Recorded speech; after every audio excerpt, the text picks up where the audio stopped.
Salve galera! Estamos aí começando mais um CooperaCast. Hoje com os fatos relacionados à semana de 4 de setembro até 10 de setembro de 2019. Esse é um podcast da Cooperativa do Saber, muito mais que cursinho, em parceria com o canal História Como Der. A apresentação é de André Benson, que sou eu, e os comentários do professor Sumaré, de Geografia, e do professor Rafael, de Sociologia.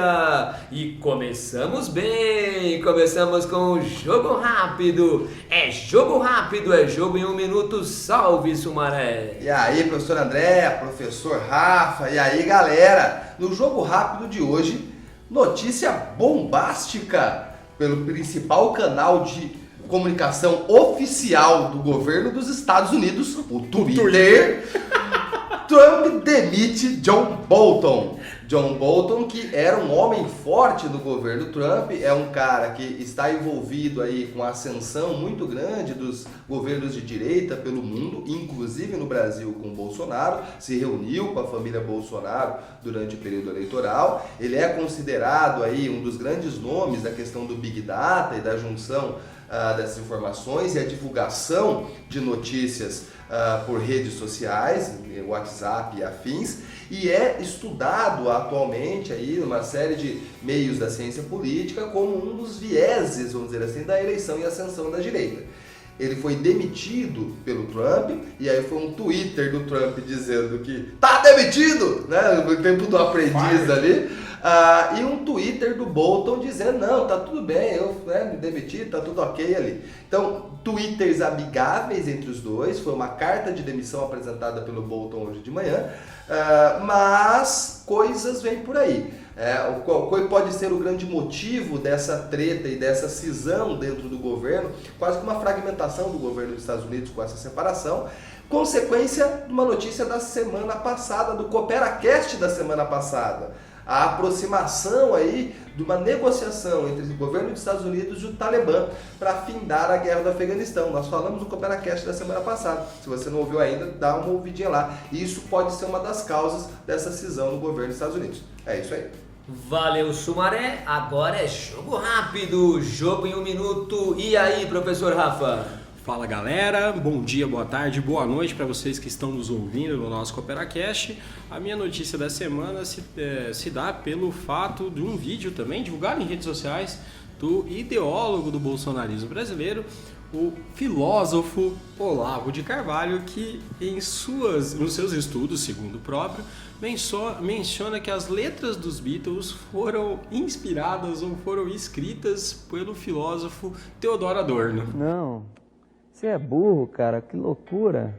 Como você é burro. Então, se o Adorno é o cara que vai influenciar os Beatles, então, sei lá, o Pink Floyd é o Schopenhauer? Olha, a gente pode pensar um pouco melhor sobre isso, porque o Adorno, gente, achava que o jazz era uma música medíocre. E assim, ele é o ideólogo das músicas do Beatles, segundo o grande filósofo contemporâneo Olavo de Carvalho. O Rei Jaguentes é o Marx. Senhoras e senhores, onde chegamos? Mas vamos lá, vamos continuando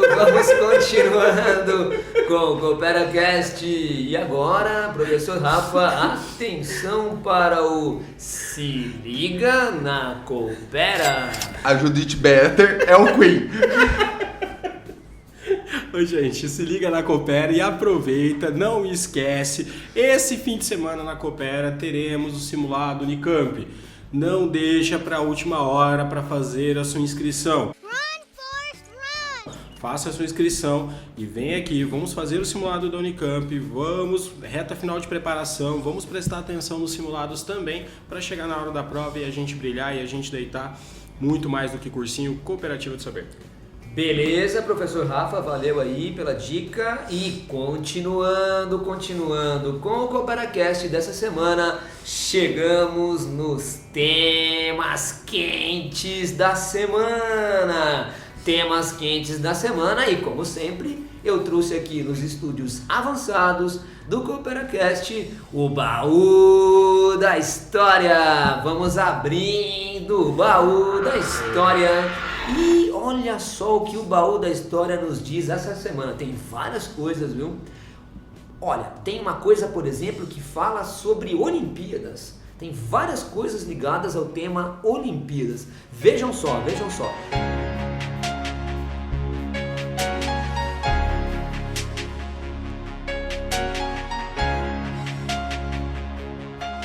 De setembro de 1960, nas Olimpíadas de Verão em Roma, Abebe Bikila se torna o primeiro africano subsaariano a ganhar uma medalha de ouro, vencendo a maratona com os pés descalços. Já no dia 5 de setembro de 1972, um tema realmente muito conhecido e muito marcante, né? O massacre de Munique. Um grupo terrorista palestino chamado Setembro Negro ataca e torna reféns 11 atletas israelenses nos Jogos Olímpicos de Munique. 2 morrem no ataque e 9 são assassinados no dia seguinte, fato que abalou fortemente os Jogos Olímpicos de 72 em Munique, e depois os Jogos Olímpicos nunca mais foram os mesmos em relação à segurança, acesso à vida olímpica e tudo mais. E isso, Maria? Cara, Olimpíadas dá pra fazer uns 10 Cooperacasts sobre Olimpíadas. É um punhado de coisas interessantes que aconteceram.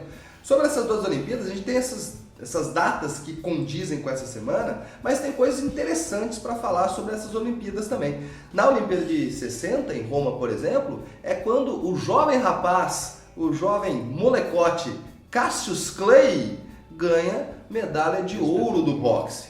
Cassius Clay, que vai ficar conhecido a posteriori como o Muhammad Ali, talvez o maior boxeador da história. Discutivelmente um dos maiores boxeadores da história. E nessa Olimpíada também de 1960, é a Olimpíada que a União Soviética vai acabar com a soberania da ginástica dos Estados Unidos. Nessa Olimpíada, das 16 medalhas de ouro da ginástica feminina, a União Soviética ganha 15. 16, deu 15. 15 tudo. Medalhas de ouro entre as 16 medalhas disputadas. Então, assim, duas coisas interessantes aí. Sobre Estados Unidos, União Soviética e Olimpíadas, na Olimpíada de 72 também tem um fato interessante, né? Que aí os Estados Unidos, o basquete masculino soberano dos Estados Unidos, perde para a União Soviética num placar de 51-50. Mas você sabe da história toda, né? Tem uma treta, a medalha de prata até hoje não foi pega, né? Tá lá no COI até hoje. Porque é uma questão do cronômetro. Um E o árbitro era um brasileiro, de Campinas, Renato Rigueto. E assim, o time, é interessante a gente pensar que década de 60, ainda não havia, a NBA não estava consolidado como ela era considerada hoje. Tinha alguns problemas em relação aos negros que não iam aos Jogos Olímpicos. Você já tinha alguns negros jogando, enfim, que tinham um peso importante dentro do basquete, como o Bill Russell, que jogava no Boston Celtics, vai ser um cara muito importante, mas ainda havia uma certa limitação. Não é o mesmo basquete que se pratica hoje. Não tinha linha de 3 pontos, por exemplo. Você ainda tinha intervenção na cesta, que é quando você tem que limpar a cesta, limpar o garrafão. Havia um postulado diferente. Foi a penúltima, se não me engano, derrota dos Estados Unidos numa Olimpíada. Até, salvo engano, a que ocorreu na Olimpíada de Atenas, recentemente, em 2004, para a Argentina, de Manu Ginóbili. Então, essa derrota para as questões olímpicas é muito interessante a gente pensar. Foi Barcelona que teve uma derrota também? Não, Barcelona foi o Dream Team. Foi o Dream Team. Mas o Dream Team ele veio depois de uma derrota. Mas aí é na Indianápolis, tá. É no Pan-Americano. Com o Brasil. Em 87. E é muito interessante esse Pan-Americano, quando a gente fala em basquete brasileiro, porque consagrou um tipo de jogo aqui no Brasil que durante muito tempo foi jogado, que é a dos cestinhas amalucados. Que era o Oscar e o Marcel. Perfeito. Que assim, é um tipo de basquete que o Brasil ganhou uma pontuação altíssima, né? Que o jogo brasileiro era somente joga a bola no Marcel e no Oscar e eles arremessavam. Praticamente isso. O Oscar Schmidt vai ser o maior pontuador, com há algumas discordâncias pelos métodos estatísticos, o maior pontuador do basquete mundial. E uma coisa interessante, todo mundo louva o Oscar como um dos maiores jogadores, né, de todos os tempos, mas ele é o maior cestinha de todos os tempos. O Oscar praticava um basquete que era um basquete completamente egoísta. Ele era um cara que defendia muito mal, dava pouca assistência, pegava pouco rebote, mas ele era um cara que fazia ponto. E esse tipo de jogo deixou o Brasil num hiato quando ele se aposentou, porque realmente era um talento acima da média, mas um talento para ele. E deixou o Brasil num hiato que o Brasil ficou sem ir para as Olimpíadas, até as últimas Olimpíadas do basquete masculino. Por quê? Porque um estilo de jogo que foi consagrado desse jeito individualista, de cestinhas, de fominhas. Não é à toa que algumas escolas usam ele até como propaganda. Na Olimpíada de 72, né, que é a Olimpíada que rolou, né, o caso de Munique, Setembro Negro, o atleta da natação dos Estados Unidos, o Mark Spitz, vai ganhar 7 medalhas de ouro, sendo que 2 delas ele ganhou no mesmo dia, em provas com 1 hora de diferença entre uma e outra. Que tinha um bigode, só perde pro bigode do professor Luiz de Física aqui da cooperativa, que é um belo bigode. Então, e o cara era considerado como o imbatível na natação, até ser batido por um outro nadador dos Estados Unidos, o Michael Phelps, que é um cara que não é desse planeta, né? A gente pode considerar o Spitz como o maior nadador do planeta Terra, porque o Phelps não é do planeta Terra.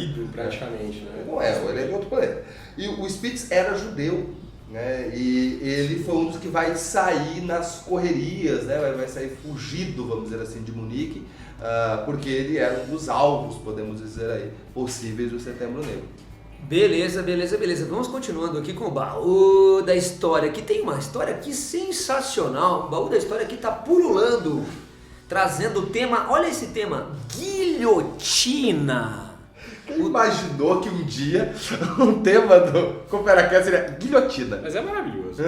Gente, no dia 5 de setembro de 1793, durante a Revolução Francesa, a Convenção Nacional Francesa inicia o período chamado Período do Terror, né? Em aproximadamente 1 ano e meio, cerca de 30 mil pessoas foram guilhotinadas, né? Então é muita guilhotina mesmo. Mas eu acho que o inusitado é o próximo item que eu vou contar aqui para vocês. Porque no dia 10 de setembro de 1977, um cara chamado Hamidá Jandoubi, condenado por tortura e assassinato, é a última pessoa a ser executada pela guilhotina na França. Gente, isto em 1977, Sumaré. Então, essa questão da guilhotina é uma daquelas curiosidades de almanaques de história, de sites de história, assim, porque é uma daquelas coisas que a gente coloca sempre fora do tempo. Quando você pensa em guilhotina, você pensa no século XVIII.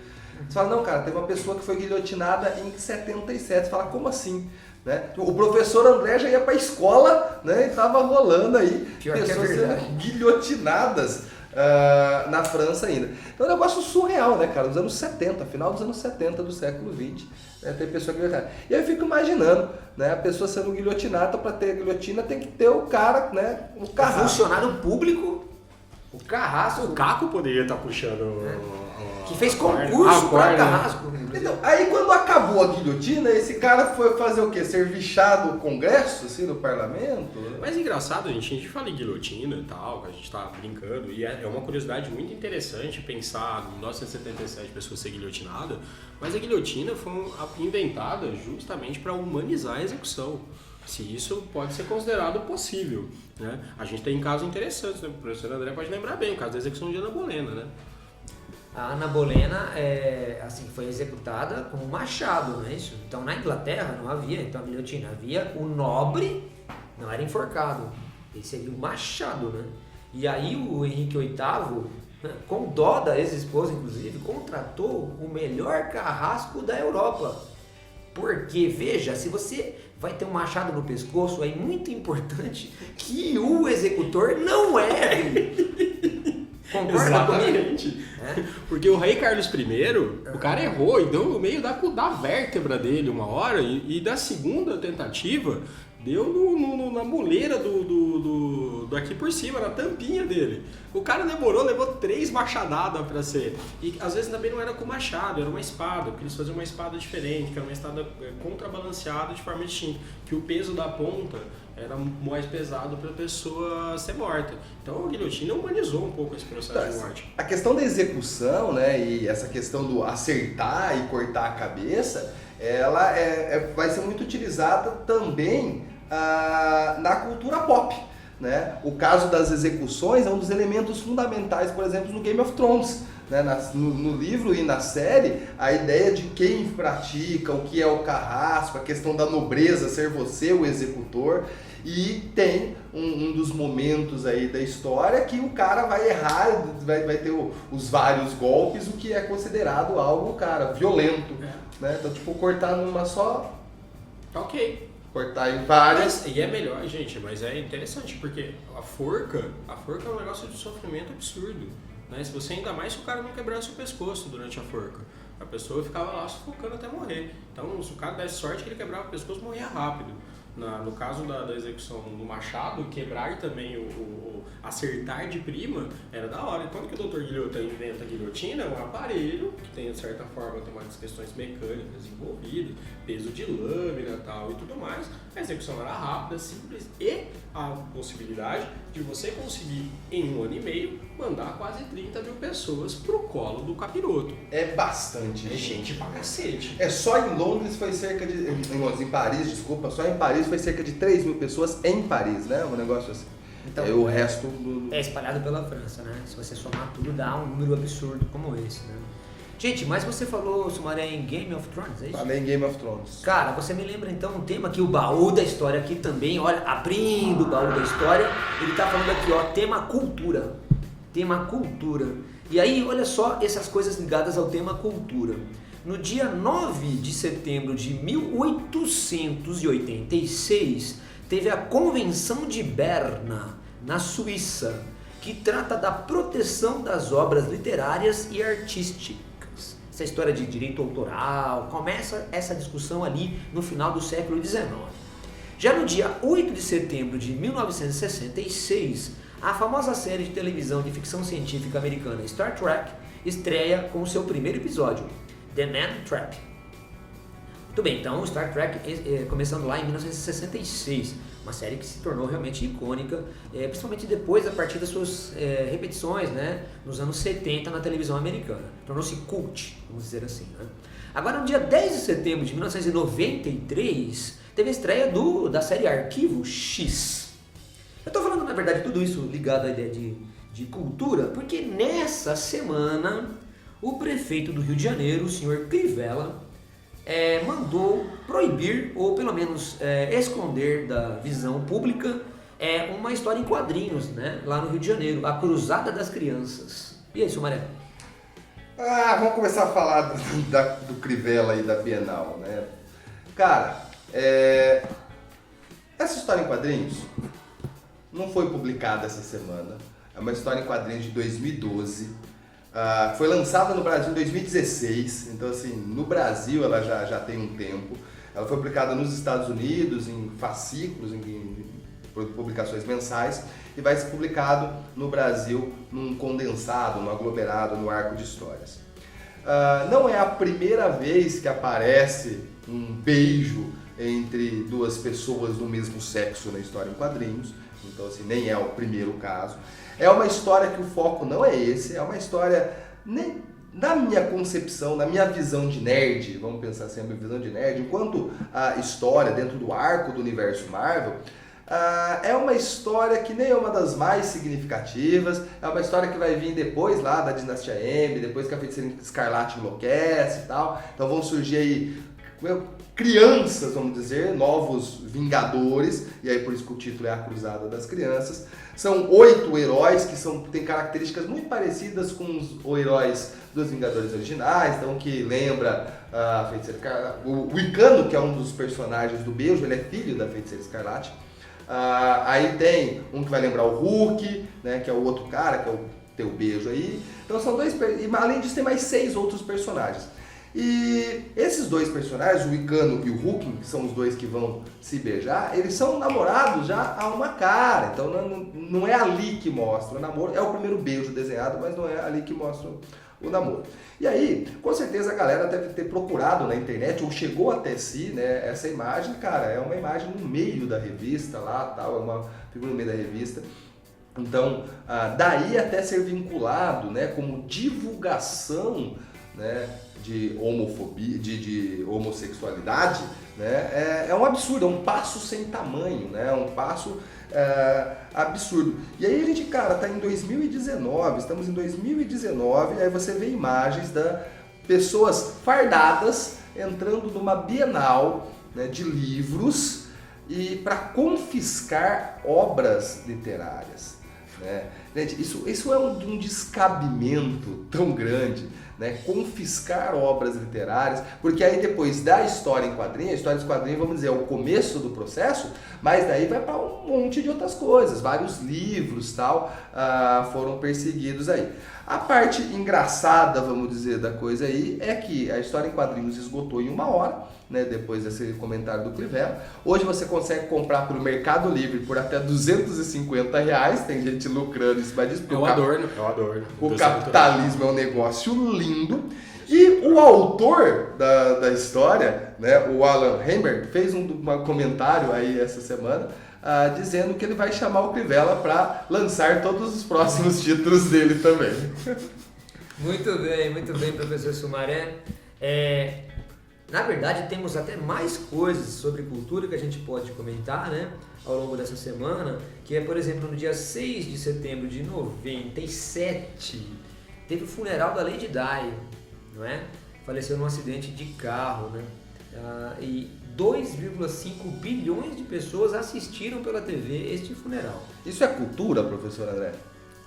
Tá aqui no item cultura. O baú da história disse que é, né? Mas, cara, imagina que louco, cara. 2,5 bilhões de pessoas, né, cara? É quase 1/3 da população mundial ligada na TV, assistindo um funeral ao vivo, cara. Se a gente usar uma prerrogativa de o que seria cultura, obviamente essas questões de cultura sempre são complexas, né? Na própria antropologia são questões que você tem vezes interpretativas, às vezes estruturalistas, enfim. Mas se a gente usar o Roy Wagner, que é um antropólogo inglês, ele trabalhava tem um livro dele da década de 70 que chama Invenção da Cultura. É um livro interessante que ele vai falar o seguinte, que você só consegue enxergar a sua cultura, você só consegue identificar qual é a sua cultura pelo padrão do outro, quando você enxerga o outro. Coisas como, por exemplo, o funeral da Lady Di alcançar 2,5 bilhões de pessoas, enfim, a gente pode entender diretamente essa coisa, como a gente se objetifica a partir de uma ex-membro da família real, porque ela já havia se divorciado do príncipe Charles, e com todas as questões que envolvem o que é a nobreza, o que é uma realeza, hoje no século XX, no século XXI, e também de como isso, e aí voltando para o meu querido Adorno, obviamente, toda a teoria crítica que vai nascer na escola de Frankfurt, a ideia da indústria cultural, que tudo fica transformado em mercadoria. A Lady Di, tudo que ela tocava, pisava, configurava assim, em si, era transformado imediatamente em mercadoria. Os direitos do velório são vendidos para a televisão. A vida dela, se pegar a história de vida dela, é a jornada do herói praticamente, né? A plebeia que vai para a nobreza, dá um pé na bunda da nobreza e se torna, podemos dizer assim, como um ícone, um símbolo maior do que a nobreza na época, inclusive, né? A Lady Di tem uma... Assim, ainda mais quando a gente está falando de nobreza na Inglaterra, né? Você havia tido o próprio príncipe Eduardo, que havia deixado de ser príncipe antes na Primeira Guerra Mundial, antes da Segunda Guerra Mundial, no caso, que se casou com uma atriz norte-americana, que havia sido divorciada, enfim, tem toda uma história maluca, mas não uma mulher. Nunca uma mulher tinha conseguido o posto, esse tipo de alcance, vamos dizer assim, midiático que a princesa Diana conseguiu, né? E muito engraçado, ela morre numa perseguição de um paparazzi, ela namorava filho de um milionário egípcio que tinha uma rede de hotéis na França. Ou seja, é assim, nós estamos num mundo, mostra como o mundo muda, está em transporte, estava com uma informação constante nessas questões culturais, mas ao mesmo tempo essa mercadorização e alguns símbolos são mantidos, construídos e às vezes alterados de acordo com o vento. A gente tem uma monarquia na Inglaterra, né? Uma monarquia que ainda causa um peso, se não tão político, um peso social e cultural extremamente interessante. Gente, no dia 5 de setembro de 57 tem a publicação do On the Road, né, do Jack Kerouac. Que é um dos símbolos aí já da contracultura, né? A gente pode considerar aí Geração Beat. Geração Beat, aí um dos grandes nomes aí. E esse livro aí é um dos marcos, vamos dizer, dessa geração beatniker. E tem o lançamento do filme Cidadão Kane, que foi no dia 5 de setembro de 1941. Que para os cinéfilos, aí, muitos cinéfilos é considerado o melhor filme da história, né, como questão de técnicas cinematográficas mesmo. Mas independente de ser ou não o maior filme da história, há controvérsias entre qual seria o melhor ou o maior. Mas Cidadão Kane, ele é um marco, não só pelas questões técnicas, como a história que ele conta, né? É uma história bem interessante, é quase metalinguagem que rola ali, né? Porque ele está falando dessa questão da comunicação, essa questão, né, de como é possível controlar, né, e essa relação da mídia e da política, essa relação de mídia e política que a gente viu nesse final de semana, né, numa foto icônica aí, do desfile de 7 de setembro, né, quando você vê o presidente do Brasil, né, o Bolsonaro, e do seu lado o Edir Macedo e o Silvio Santos. É simbólica demais essa foto. E a esposa do Bolsonaro lá no cantinho. Isso também é interessante, quando você pega de um outro ângulo, você vê que a esposa do Bolsonaro está ali no palanque, mas lá no cantinho, assim, no centro da imagem. Né? O afastamento dela também é muito simbólico. Não, e outra coisa, vamos parar pra pensar no que a gente colocou. A gente não brincou, tá? É uma zoeira, enfim, é mesmo a gente citar o Olavo de Carvalho falando sobre Beatles e Adorno, mas é isso que é o retrato do Brasil hoje. Quando que a gente fala em ciência, em produção de conhecimento e tudo mais, o que a gente fica discutindo aqui há muito tempo. A produção de conhecimento é na base do foda-se, é na base do moralismo e do moralismo tacanho, moralismo maluco. Né? Ao ponto que você tem o certo ideólogo tratado como filósofo contemporâneo, é um senhor com problemas, assim, com problemas cognitivos, assim, terríveis. Essa associação de Beatles e Adorno é passível de internação. Assim, não faz o menor sentido. Não faz. Não, é assim, gente, não é algo que a gente está falando assim, não, vocês estão falando em determinado posicionamento político, enfim. Não faz o menor sentido. Não faz sentido. Eu acho que até é bastante crível essa teoria, perante dizer que a Terra é plana, que o adoçante da Pepsi é com feto humano, que... Né, vacina é para deixar as pessoas autistas. O que não tem heliocentrismo. Essas aí são as piores, essa aí é mais tranquilinha. A gente tá no meio que o conhecimento ele é trazido no meio do foda-se, em cima de uma moralidade, em cima de uma metafísica de fé, porque você precisa acreditar nessa merda sem nenhum tipo de comprovação da ciência, e mesmo a ciência tendo todas as prerrogativas que possam ser trabalhadas com alguma forma de crítica, principalmente dentro das ciências humanas, dentro das várias metodologias das ciências humanas, o que está acontecendo hoje é a maluquice sendo trabalhada e sendo naturalizada. É o Olavo de Carvalho falando isso e colocando um bispo de uma igreja neopentecostal que trabalha aqui mediante todas as questões de fé e respeitando todas as questões de fé que nossos ouvintes e todas as pessoas aqui o tenham, né, trabalham com métodos extremamente agressivos na captação das suas finanças para aquilo que ele vai construir na sua igreja. Inclusive a Igreja Universal já foi proibida em vários lugares do mundo. Hoje na África, por exemplo, eles não deixam entrar membros da Igreja Universal porque elas começam a se constituir estados dentro dos próprios estados africanos. E o que a gente está vendo hoje no Brasil, principalmente se você pegar estudos recentes de 94 até agora, a gente tem um crescimento de uma determinada bancada evangélica que sai dos meandros da igreja e entra para dentro do Estado, legislando no Estado, legislando a sua prerrogativa moral religiosa, transformando isso em regra em letra de direito. E aí essa galera começa a advogar, por exemplo, naquilo que a gente vai ouvir na escola sem partido. É aquilo que a gente está atacando as universidades. Então, ou seja, não é fácil o momento que a gente está vivendo, tem construções que são relativas ao momento de agora, mas é algo que está sendo planejado há muito tempo, é uma teoria de conhecimento baseado em nada, numa moralidade de merda, e a gente está naturalizando isso o tempo todo. E o Silvio Santos talvez, fala-se muito do Roberto Marinho, inclusive falando do Cidadão Kane, tem o documentário Muito Além do Cidadão Kane, onde vai fazer esse paralelo do Roberto Marinho com o Cidadão Kane, mas apesar de ter esse poder de controle que a família Marinho tem, o Silvio Santos é talvez a figura mais icônica da televisão brasileira.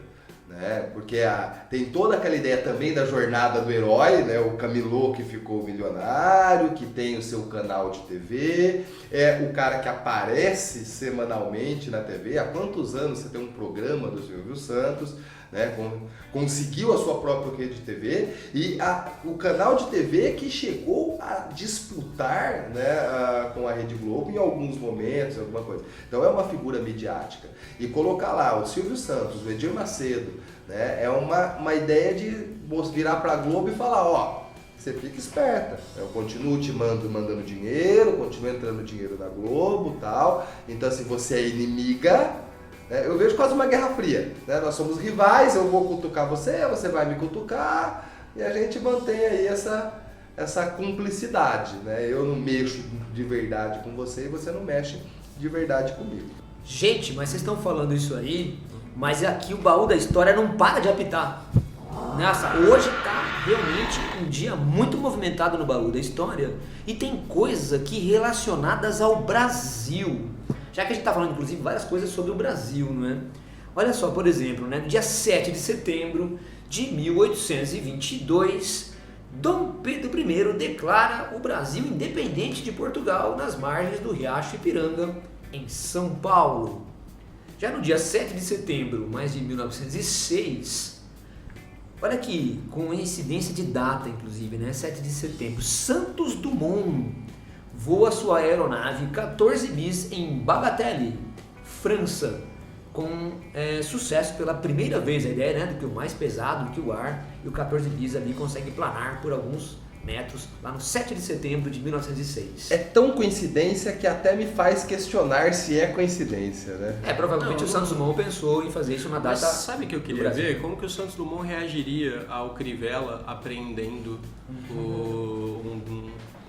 uma revista em quadrinhos sobre um beijo entre pessoas do mesmo sexo? Eu queria ver como o Santos Dumont reagiria a um corte de 85% nas verbas de pesquisa do governo federais. 85%. É engraçado porque as pessoas sabem, né? O Santos Dumont foi transformado dentro desse nacionalismo solene, tacanha que a gente tem aqui, a partir do 7 de setembro, como ele é transformado, ele é colocado como um ícone nacional. Ele é campineiro E homossexual. Tá? Se as vocês não pessoas sabiam, tá? Santos Dumont, homossexual. E as pessoas louvam o Santos Dumont talvez sem saber desse tipo. Boa parte dessas pessoas que aplaudem a levar os gibis embora, apreendimento de um gibi de Bienal por ter uma temática LGBT, esquecem que também o Santos Dumont era homossexual. Gente, no dia 6 de setembro de 1922, oficialização do hino nacional brasileiro, de autoria de Joaquim Osório Duque Estrada. E já no dia 6 de setembro, só que de 2018, candidato à presidência do Brasil, Jair Bolsonaro, é esfaqueado durante comício de campanha lá em Juiz de Fora. Então, sobre o hino nacional, o nacional brasileiro, ele já era cantado antes, né? Ele vai ser só oficializado em 1922. O hino nacional brasileiro, ele tem uma legislação que rege ele bastante séria aí, né, no período militar, onde vai colocar algumas regras. Então, assim, sabe que você já ouviu falar que não pode bater palma no final do hino? Né? Pela legislação não pode mesmo, né? Nenhum dos símbolos pátrios pode ser mexidos. E, inclusive, está dando uma outra treta atual no Brasil. Porque essa semana também, né, o velho da Havan, né, o Luciano Hang, ele lançou um cartão de crédito da Havan com a bandeira do Brasil. E isso deu muito ruim, porque não pode ter a bandeira do Brasil no cartão de crédito. Aí o velho da Havan ficou putaço e disse que vai falar pro Bolsonaro para mudar essa lei, para poder exaltar. Cara, não é verdade, mano, aconteceu mesmo. Mano, eu estou aqui passando a notícia.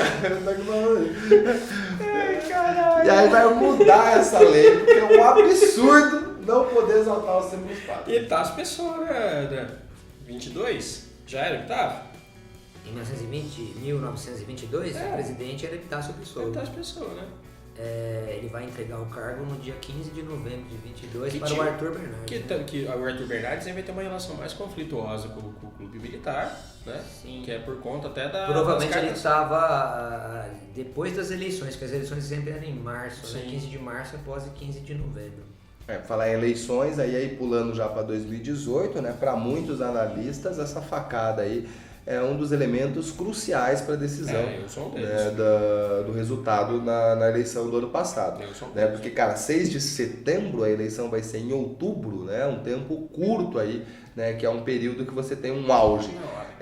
Historicamente, galera, em questões eleitorais, você tem um fator emotivo quando acontece algo, né, alguma ação física para com algum candidato. Isso é histórico, então em vários lugares do mundo isso já aconteceu, você tem uma ação emotiva. Porém, essa ação é uma curva, você tem um aumento muito rápido e isso depois tem um decréscimo. Lá na eleição de 2014, por exemplo, a gente tem o caso, né, do Eduardo Campos, que ele vai morrer num acidente de avião, e a vice dele, a Marina, se torna candidata, e num momento aí de um mês depois desse acidente, a Marina Silva, assim, tinha gente que dizia que ela ia vencer no primeiro turno. Você tinha uma intenção de voto muito grande para ela. E no final das contas, ela não ficou nem entre os 3 primeiros colocados. Né? Então você tem uma queda considerável. Ela fica em terceiro. Ficou em terceiro? Ficou em terceiro. Ficou em terceiro ali, vai bem... 20 e poucos por cento. É que quando que a gente fala falando de eleições contemporâneas, há grupos muito específicos. O grupo que a gente analisava, não só, isso tem alguns laboratórios, o LEPOL, o laboratório de pensamento político aqui da Unicamp, qual que seria a construção? Se você pegar os datafolhas a partir de setembro de 2017, que é quando você media a ideia de a capacidade eleitoral de cada candidato, mas não só, media discurso, media onde esse discurso tinha maior penetração, você já começava a ver o discurso de Jair Bolsonaro entrando em determinadas classes. Mas havia um determinado teto, havia um limite, em torno de 20% a 25%. Você tinha que, onde o Bolsonaro chegaria ao máximo. Isso os caras que davam um valor maior. O padrão dos analistas era na faixa dos 13 a 15. E dos 20 a 25%, por quê? Porque Bolsonaro representava um antipetismo em algum momento, só que ele tinha um grande problema, que era o antipetismo que substituía de certa forma aquilo que o PSDB foi em 4 eleições. O PSDB disputa com o PT em 4 eleições a partir de 2002 e perde as 4 eleições. Mesmo tendo o maior tempo de campanha, Geraldo Alckmin tinha quase 11 minutos de televisão, Bolsonaro não tinha quase nada de televisão, é um partido minúsculo, praticamente formatado para agrupar um monte de retardado que vai cercear esse tipo de candidatura. Então, assim, ele vai se colocar como opção do antipetismo, mas uma opção que pode se tornar vencedora, aquilo que o PSDB não conseguiu. E sem aquele discurso do PSDB, sem aquela moderação, se hoje a gente pode dizer isso, do discurso do Alckmin que existia naquele momento. Então o Bolsonaro chegava em classes sociais que também em algum momento tinham votado na Marina, no pleito de 2014, por conta do voto evangélico. O voto evangélico começa a criar uma solidificação desse voto, mas ele tinha um grande problema que era ele falando. Né? Em todos os debates possíveis, os debates que ele foi no primeiro turno, foi um show de horrores. Porque simplesmente quando ele fala alguma coisa, é muito difícil que as pessoas não fiquem aterrorizadas com a falta de capacidade cognitiva do Jair Bolsonaro. Fora que o seu plano de governo, a quem o leu, recomendo, gente, está disponível, mete um Google, plano de governo, tentem ler e tentem não rir. Porque assim, é terrível. Então ele tem um teto de alguém que estava pouco se fudendo, porque o plano de governo dele parece que foi feito por crianças de 14 e 15 anos, né? E pouco se fudendo para as falas bárbaras que ele pronuncia, o fascismo que sai da boca dele. Então assim, esse grupo estava muito especificado. Quando você vê, e você cresceu 10, 20, manteve nas outras pesquisas. Quando teve o atentado do Adélio, aí o negócio degringolou, porque cria relativamente uma comoção de alguém que foi esfaqueado, né? E realmente um atentado é muito difícil a gente tá usando com teorias das conspirações. Um atentado, ele sofreu um atentado de alguém que provavelmente hoje é conduzido pela justiça, que tem problemas mentais em si, mas assim, cria essa comoção que foi criada em outros momentos em cenários eleitorais no Brasil e faz com que o Bolsonaro pare de aparecer na televisão e quando ele aparece, ele sempre está aparecendo totalizado. né? E aí ele para de participar dos debates e aí ele começa a crescer vertiginosamente e as campanhas de redes sociais começam a partir daquele momento. Se vocês pegarem o manchetômetro, um trabalho que a UERJ faz muito bem, o monitoramento do pensamento político do professor Pablo Hortelado da USP, as redes sociais começam a disparar de bolts e sites e afins propagando coisas sobre Jair Bolsonaro, sendo que ele não precisa nem falar. Ele enfrenta um segundo turno ao qual ele não comparece em nenhum debate. É o primeiro presidente no mundo ocidental que não comparece em nenhum debate nos últimos 25 anos que é eleito para alguma coisa. Ou seja, é uma construção que vai ser feita a partir da eleição de Jair Bolsonaro, que hoje, se a gente fosse ter uma eleição hoje no Brasil, muito difícil que os resultados fossem o mesmo. É uma estratégia muito comum de candidatos no primeiro turno, os candidatos que estão em primeiro colocado, é não participar de debate.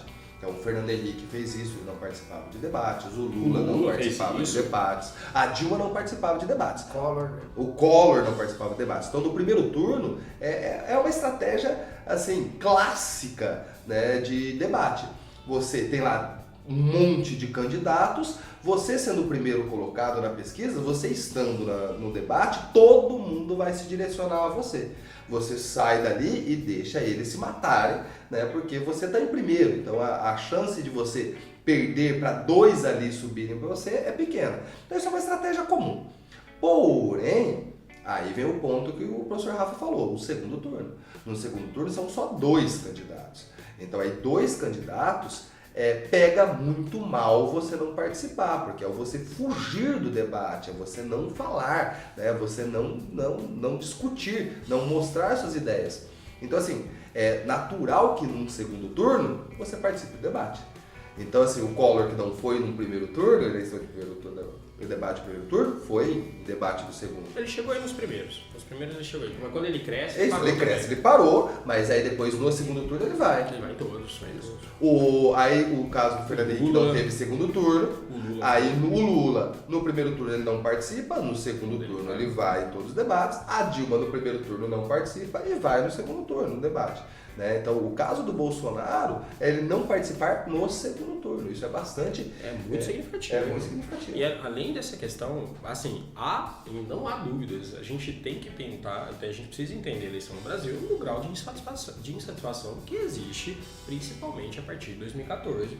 O Brasil começa a ter um outro tipo de modelagem econômica ainda sobre o governo Dilma, quando Dilma, em novembro de 2014, coloca Joaquim Levy como ministro da Fazenda, todo o plano que foi construído, do momento que você há uma participação maior do Estado, principalmente a partir de 2007 com o PAC, o Estado investindo na economia, há uma geração de emprego constante, um aumento pelo consumo, um aumento pelo emprego, desemprego chegando a 4,27% ainda nesse mesmo ano. Ele começa a ser revertido por pressão do próprio setor que também fazia parte da coalizão lulista, que era o capital financeiro nacional, que promove Joaquim Levy, um articulista do Bradesco na época, para ser ministro da Fazenda. Ele começa a retirar o Estado da economia, cortar subsídio, cortar obra pública, e aí a gente tem uma virada liberal que aprofunda-se com Michel Temer, com reformas que vão ser constituídas como a reforma do ensino médio, com o MP 746, com a reforma trabalhista de 2017, e agora a gente está num limite que não precisa nem razoabilidade para tomar decisões econômicas. Mesmo as decisões tomadas em Dilma II, desastrosas, mas foram tomadas em Dilma II ou no governo Temer, havia, de certa forma, uma prática de uma ciência econômica liberal ortodoxa que estava respaldado. Olha, se eu fizer determinadas questões, eu vou aumentando o crescimento, vou trazer investimentos para cá. Hoje isso praticamente está sendo jogado para o mato e tudo está sendo construído na base do Bolsonaro vai mudar o Brasil. Eu meto no grupo de WhatsApp, qualquer merda desse tipo, eu vou privatizar a Petrobras, vou privatizar o Correio, vou privatizar qualquer merda. E a economia não cresce. A economia cresce meia dúzia de % com uma recuperação que é muito sazonal da economia mesmo, industrial. No segundo semestre, as pessoas crescem, a economia está crescendo. Porque nós vivemos numa sociedade onde o conhecimento está virando um foda-se, um grande e um literal foda-se. O corte nas verbas de pesquisa, né, o auge dessas verbas é 2014 e de lá começa uma redução. Mas só para questão de números, era cerca de 200 e poucos milhões em 2014. Aí você começa a corte em 2014, 15, 16, 17, 18. A gente começa 2018 na faixa dos 120 milhões. E o que vai ser deixado para 2020 é 16 milhões. Então, assim, é um corte absurdo. Houve cortes anteriores, mas não dessa forma. A gente não pode, gente, só concluindo, comparar determinados momentos e achar que o que está acontecendo agora é um outro lado de uma moeda, tá? É completamente longe disso. O período Luiz Inácio, o período que se comporta o lulismo, vamos dizer assim, usando a prerrogativa do professor André Singer, o lulismo que se dá entre 2002, basicamente até 2013, a política de conciliação de classes entre capital financeiro e classe trabalhadora, e ele faz ainda uma distinção dessa classe trabalhadora, que é um subtrabalhador, um subproletariado, né? Usando a terminologia marxista do lucro e proletariado, é assim, não é nada demais. É um capitalismo humanizado que vai distribuir direito, vai distribuir grana direta para nego não passar fome. Bolsa Família é programa liberal. Bolsa Família está inscrito de Hayek. E a gente está trazendo isso como se fosse uma esquerda, que o Brasil fosse quase um modelo comunista, e o que hoje a gente está fazendo é um processo de liberalização, não, um processo que a gente está transformando o Brasil num negócio moderno. Não é a face da mesma moeda. A gente está tendo um ataque profundo de direitos sociais, que são lutas e conquistas de movimentos sociais há décadas, há quase séculos. A gente está falando em ataque aos direitos do trabalho, a gente está falando de ataque à Previdência. Sabe, a Previdência no Brasil é uma conquista que só se consolida para todo o Brasil em 1988. Então, ou seja, a gente está acabando com direitos historicamente construídos na base de um conhecimento do foda-se. Do conhecimento do precisavam tirar o PT. Então, o que a gente vai ter com esse Brasil? O que a gente está esperando agora dos próximos 3 anos? Né? Tem 3 anos e meio ainda de governo Jair Bolsonaro. O que mais a gente vai ter que ouvir? O que mais que a gente tem que esperar de ser destruído? E vocês esperem que a universidade ao qual vocês estão estudando, oxalá que elas estejam lá no momento que vocês passarem também. Eu acho sintomático que num contexto como esse, bom, se você pensar então que o contexto favorável ao Jair Bolsonaro começou na ideia do esfaqueamento, né? E aí ele pôde então conseguir a vitória por meio dessa situação, né? Que ele não planejou, mas que aconteceu e que favoreceu ele.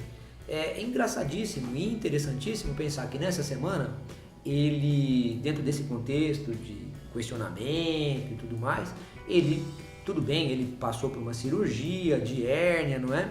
Mais uma vez ele foi ao hospital e, de novo, a foto dele com o peito, né, mostrando, né?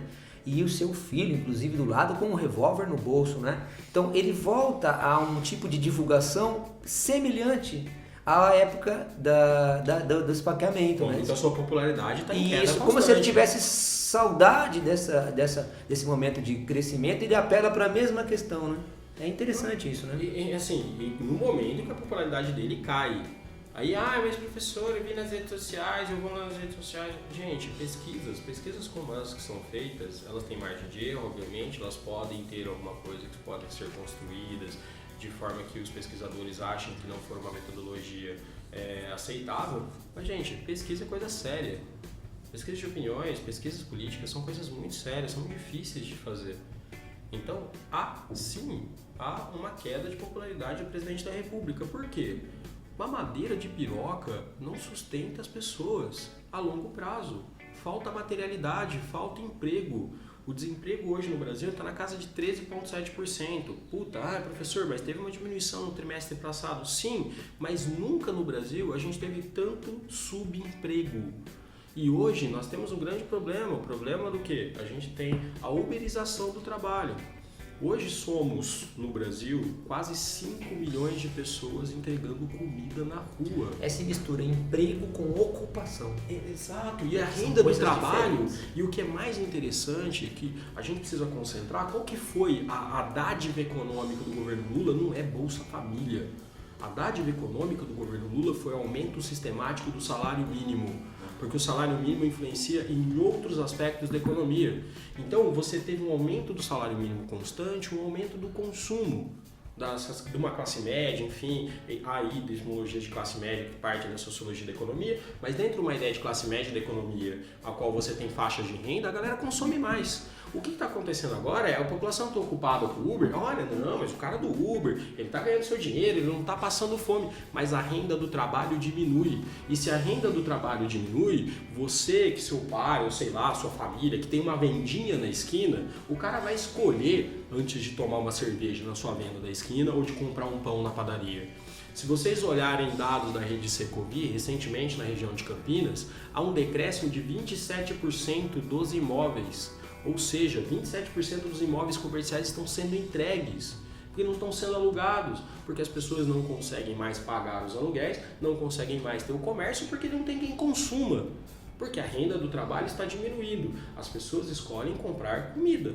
E aí a gente vê níveis de precarização, a qual vocês também, nossos ouvintes, nossos alunos que aqui estão perto do centro da cidade, que saem à tarde ou à noite aqui da cooperativa, e enxerga agora um monte de garoto de bicicleta andando para cima e para baixo, entregando comida. Esses caras não chegam a tirar R$ 1.200 por mês, andando de 60 a 80 quilômetros por dia de bicicleta.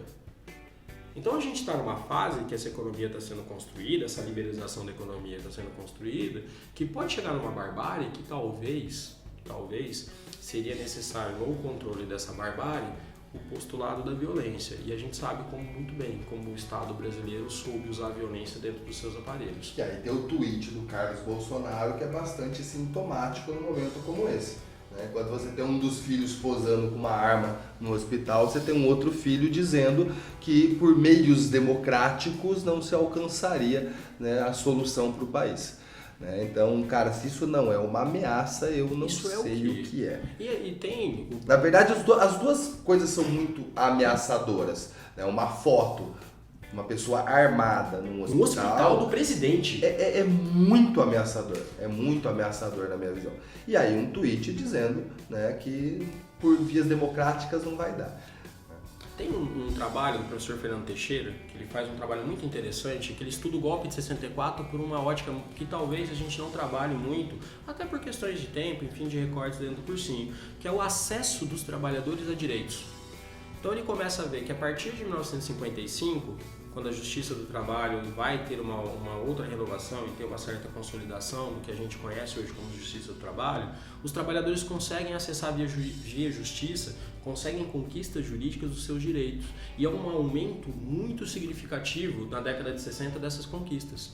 Então o golpe também sai reflexo em relação a essa justiça do trabalho, porque de 64 a 67 a galera sempre vê, a gente sempre coloca a ditadura militar no seu período de 21 anos como um desenvolvimentismo controlado, enfim, com obras de infraestrutura pelo Estado, capital estrangeiro, mas de 64 a 67 a ditadura militar vai ser um período altamente liberalizante na economia.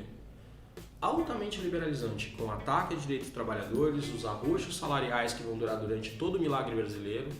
Então a gente tem agora um ataque ao trabalho, um ataque à educação, um ataque à previdência, um ataque aos direitos sociais, que foram historicamente conquistados, não foram apenas dados por membros ou por presidentes e afins, são lutas sociais históricas sendo atacados por um governo que justa do quê? Que ainda consegue nos ameaçar de que forma? Olha, se vocês não ficarem quietos, olha o que eu posso fazer com vocês. Eu tenho aqui, eu sou um militar, eu sou um capitão reformado, eu tenho o exército ao meu lado. E a gente sabe, historicamente, no Brasil, foram poucos os períodos a qual o exército ficou na caserna no Brasil. Foram poucos os períodos. Muito bem, muito bem, muito bem. Vamos continuando com o CooperaCast. E agora, professor Sumaré, tá na hora de se ligar no vestibular. E aí, galera, um monte de universidade iniciando as inscrições esta semana. A Faculdade Israelita de Ciências da Saúde Albert Einstein, a Universidade de Rio Verde, o Instituto Federal Goiano, a Associação Catarinense de Fundações Educacionais, o Instituto de Ensino e Pesquisa, a Universidade Estadual Paulista, a Unesp, e o Centro Universitário de Várzea Grande. Muito bem, você ouviu o CooperaCast no SoundCloud, no TuneIn, no Castbox no Spotify e pelo YouTube, no canal História com o Dé. Daí você vai acessar nossa página no Facebook, vai curtir a página do CooperaCast. Aí você manda perguntas, críticas e sugestões de pauta. Gostaria de agradecer a participação do professor Sumaré com seus comentários no programa de hoje. Agradecer também ao professor Rafael de Sociologia pelos comentários no programa de hoje e ao professor Chico de Biologia pela técnica mais técnica do Brasil. Um abraço, valeu e tamo junto!